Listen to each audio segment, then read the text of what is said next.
Hey guys, it's Caitlin with the Stearns History Museum. So today we are going to learn all about pollinators. What are pollinators, you ask? Well, they are creatures, usually birds or insects, that carry pollen from one flower to another, which helps the flowers grow again and for another generation. And without pollinators, we would not have most of the crops and flowers and plants that we enjoy today. So they're incredibly important. This all starts with the flowers. Flowers are bright and beautiful, attracting the attention of pollinators, letting them know that they have plenty of delicious and sugary nectar inside.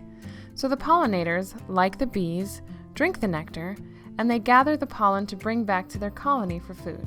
But while they go from flower to flower, some of the pollen that they carry around gets left behind in other flowers, which then fertilizes that flower and makes seeds for new flowers. So without these creatures flying around, the next generation of flowers would not grow.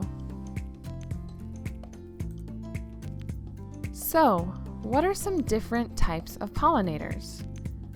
First, you have bees,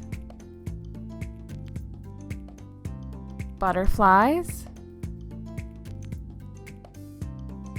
hummingbirds, moths,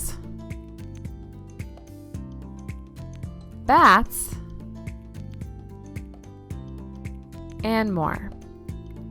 So let's talk first about one of the prettiest insects you will ever see, butterflies. Here are some fun facts about butterflies. First of all, butterflies taste with their feet. They have sensors in their feet that tell them where to get nectar and also where they should lay their eggs. They also have tiny hooks on their feet which help them hang on to plants if the wind comes up. Monarch butterflies feed on milkweed plants. So if you want to attract monarchs to your yard, try planting some. We have some in our pollinator garden here at the museum, and I can tell you that it really does work. The most famous pollinators of all are the bees, of course. Now, a lot of people don't like bees, and this is understandable. Some of them can sting you, and it hurts. And it could be even worse if you happen to be allergic to bees. But I want you to hear me when I say this. Bees are good. We need bees. According to recent studies, 80% of American crops grown by American farmers are pollinated by bees, meaning that without the bees, we would not have those crops, and that would be trouble for everyone. You may not know this, but insects like the bees have been dropping in population. Certain pesticides and other environmental factors have been unfriendly to bees, and some scientists worry that they could possibly become endangered. Without bees, like I said earlier, we would not have many of our crops.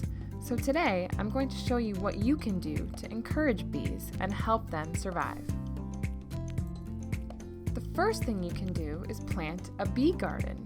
Now this is something you would of course need your parents' help with, but I can provide you with a few tips. Even if you don't have a yard, you can plant flowers and plants inside pots around the outside of your home. Bees love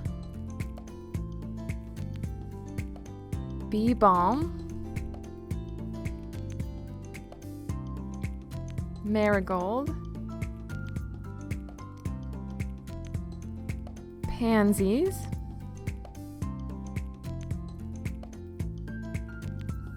peonies, phlox,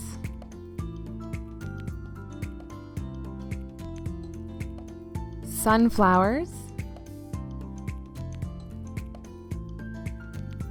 zinnias, and they also love certain herbs like mint, thyme, and lavender. So if you put these flowers in pots or in your garden, the bees will love to visit you, and that is a great thing. Another thing that you can do to help the bees is to make your own bee bath. All that pollinating is hard work, and bees need to stop and have a drink of water sometimes. Think of them as little workers in your garden. They're going to need a break every once in a while. With a bee bath, you can give them one. Bees use water for several reasons, not just to drink. They use it to dilute honey, which has perhaps crystallized. They use it to keep their hives cool, and they also use it to feed their babies. They need plenty of water to create the food that the babies eat, which is called royal jelly.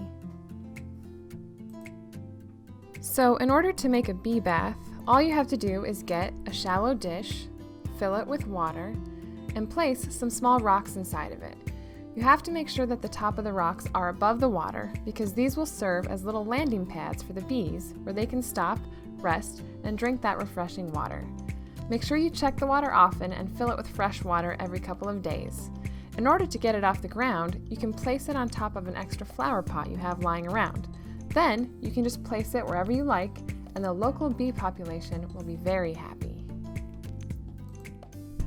Now, let's talk about one more fun pollinator that you can see in Minnesota every summer, if you are patient and look carefully: the hummingbird. Here are some fun facts about hummingbirds. They are the only bird that can fly backwards. On average, a hummingbird weighs less than a nickel. They have tiny little legs, which are only used for perching. They can't really walk. Their tiny eggs are about the size of a jelly bean. Hummingbirds have an amazing memory and remember every flower they've ever visited and how long it will take that flower to refill with nectar. Hummingbirds love sugar, especially that sweet nectar found in beautiful flowers. To help encourage them to visit your yard, it's important to plant bright, beautiful flowers. They especially love red ones. Of course, there are other pollinators and different pollinators depending on where you live. But no matter where you live, they are an incredibly important part of the natural environment, and we need to do what we can to protect them. And yes, that includes bees. So now that you know a little bit more about pollinators, next time you're outside camping or hiking with your family, try our Pollinator Scavenger Hunt. And if you need a hint, you can usually find a butterfly or two hanging around our pollinator garden at the museum. Thanks for watching, guys. We'll see you next time.